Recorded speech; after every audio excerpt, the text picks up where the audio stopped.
Not only is it illegal for you to possess it, but we're going to expand that possession type of mentality or legality. And they call it internal possession. So if you've consumed an alcoholic beverage and you're under the age of 21, you will get arrested. You will have to go to court and pay a hefty fine for internal possession. Now, I know in this state of New Hampshire, that's a $500 or $600 fine for the first offense, because they didn't keep you from getting the alcohol. They didn't catch you with the alcohol. You already drank it. So now it's in your system. It's in your stomach. It's in your bloodstream. And so now they say, well, that's internal possession. What? And now you're going to get fined how much? And then you're also going to have to go to these alcoholic, alcohol awareness programs that cost a ridiculous amount of money. And if you don't do it, either you're going to get fined or threatened with something again. And if you're caught more than once in a certain period of time, well, you could be facing jail time in a county jail for drinking alcohol. But yet, you 18 to 21-year-olds are still running around out there voting for these same people who want to criminalize you having alcohol in your system. Now, at some point, they're probably going to say, well, maybe the alcohol has run its course. But, there's a school. I had the story yesterday. There's a school. I do believe it's out in California. It's a public school. They want to randomly test their students for drug use. Randomly test. And not that you're taking a pill now or you're smoking pot now, but how they want to do the test. Not a blood test. They want to take a hair sample. Well, we know that there are many drugs, legal and illegal, that will turn up in a hair sample. And so if you are one of those students that is randomly tested and your hair pops you positive, well, they're going to want to ban you from extracurricular activities. So that means sports or chess club or what have you. You're also then going to be subjected to going to, these anti-drug sessions, counseling sessions. Who knows how much that's going to cost you, or your parents, actually. Yes. Mr. and Mrs. Jones, this is the high school calling. Yes, last week we randomly tested your son, Johnny, and we took a little bit of his hair and we tested it for drugs, and it showed positive for marijuana. And not only marijuana, but it showed positive for alcohol use. So in order for Johnny to come, Johnny is now banned from fall sports. So I know he's a football star looking for scholarships, but he can't play this season. And in order for him to play basketball or baseball or soccer or lacrosse or track, in the winter and spring, he's going to have to complete an anti-drug course. Now, this course is given, once every week for the next 6 weeks. Now, Mr. and Mrs. Jones, there is a cost to this, and you are going to have to pay the cost of this for little Johnny. The cost is $1,200, and it must be paid up front. Now, again, if Johnny does not complete this class, this 6-week-long course, he cannot play anymore or participate in any extracurricular activities until he goes to this course and completes it successfully.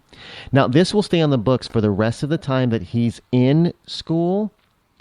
So if he doesn't complete this course, and we understand he's a sophomore, he will not be able to play sports his junior or senior year until he completes this course. And again, currently the course is $1,200. And because he's already tested positive, in 6 months, we will test Johnny again. And if Johnny comes up positive again in 6 months, you're going to have to repeat this course. Folks, that's happening out in California right now. And yet, you are continuing to vote for these people who are doing that to you. And I can't understand it. You're voting for people who continually keep you, if you're an African American or a Latino or even a white person who's locked in poverty in the inner city or maybe some countryside, you're still voting for people who are locking you into that poverty. And yet you want to say, and this is usually a rhino or a liberal Democrat who's doing this to you. And yet you want to go out there on a daily basis and constantly lament and argue and badmouth conservatives for being the bad guy. When all we're saying is, look, get government off our back. Let us take care of ourselves. And you're calling that bad for the economy. That's evil. That's race. Oh, it's racist for conservatives to believe that you as a black person have the ability to be the master of your own destiny, of your own life. Oh, that's racist. So you will go out and you will continually vote for the same person that will implement laws, rules, and regulations that you don't like. Oh, wait a minute. I just had a conversation today with a black man on the air. I was giving an interview, Rachel Hammer's show, and they had a black man by the name of Richard who decided to call in and try to take me on. No, they asked me, he said, do you want to, we have this guy, he's, he calls the show quite a bit. He's a liberal. He wants to speak to you directly because he doesn't like what you're saying. Do you want to talk to him? I'm like, oh, yeah. I'm like the Kool-Aid guy. Oh, yeah. Put him through. We did. They did. And of course, he proceeded to vomit the same stupid PowerPoints that they get from the Democratic Party. And yet when you actually try to get him to see reality and ask him to explain the reality of it, he can't. All he can do is, well, you're a sellout. They can't answer. Look, I gave him the opportunity. I gave him the full opportunity to get what he wanted to say out. And then the host of the show, Rachel Hammer, she said, well, do you care to respond to him, Rod? That's when I unloaded. And he couldn't come back with anything. So he was like stuttering and blah, Well, you know what? If you're going to do that, I'm going to keep hammering you. Well, can I get my point across? No, because you have no point. Your point is you're complaining about something that you're saying that the Republicans are doing, but it's not the Republicans, it's not the conservatives, it's your own Democrat Party that you keep electing. Hey, how about this one? You claim that Republicans only want to keep blacks down. Okay, what have the Democrats and Obama done in the last 6.5 years for blacks? Nothing. They're worse off today, and these are government stats. They're worse off today than they were under Bush. And there are a lot of blacks who realize that, and they're still scratching their heads, and they don't know what to do. Well, I can tell you what to do if you're black. You don't vote for them anymore. You stop it. But they're out there like, well, I don't. But the Republicans are supposed to be the racist ones and the ones that don't want to help us, and we're worse off now than we were back under Bush. Well, it's got to be Bush's fault. Well, no, it's not. So you will still, and this is true of even Republicans a lot of times, you will continue to vote for somebody like Bonnier and McConnell and other rhinos. We'll complain about what the government's doing, but yet and still, well, Bonnier, he can't, why is Bonnier the House Speaker? Well, because the people in Ohio who also complain about Bonnier keep reelecting him to the House. That's why. And yet they want to run around and complain about it. Well, you keep electing the same people that you hate. There's no such thing as, the devil you know is better than devil you don't know. Not really, because the devil that we do know is really, really, really bad. And yes, it can get worse if you go out and elect a worse devil like Obama, of course. But if you go out and elect true conservatives who believe in the Constitution and believe that you can do better for yourself than the government can do for you, well, that's not a devil. That's almost angelic. So you don't need to have government then if you can do for yourself. So the point is you got to stop voting for and electing these people who are doing the things that you later lament and that you hate. If you don't like government overregulation, if you don't like rules, if you don't like too many laws in the books, then stop voting for people who constantly want to put a new law, a new rule or regulation on the books that's going to affect you in a negative way. And they almost always do. Well, you know what? We need this new law. And they'll tell you. And you're like, yeah. Until you get ensnared by it. Well, and then you'll say, well, that's not what we thought. Let me give you a prime example. Obamacare. You know, we constantly hear, and he tried to pull this today on the Rachel Hammer show. The overwhelming people enjoy Obamacare. No. Poll after poll after poll, including liberal poll like CNN and ABC and MSNBC mess, they get polls after they stop doing these polls because the polls are getting worse, that more and more and more and more Americans do not want Obamacare. They do not like Obamacare. They want Obamacare repealed. Period.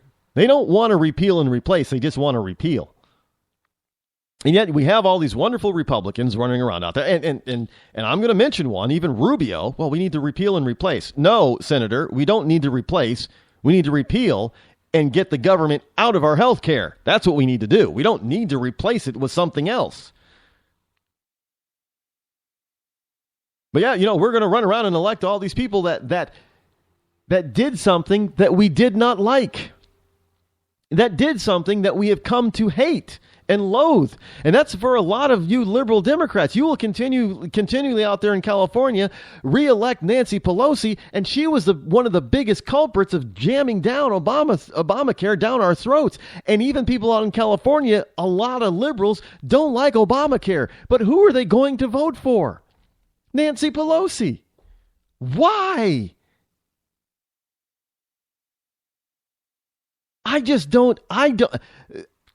trying to understand it. And I listen to the reasoning that a lot of pundits give for people following the same, political party mantra.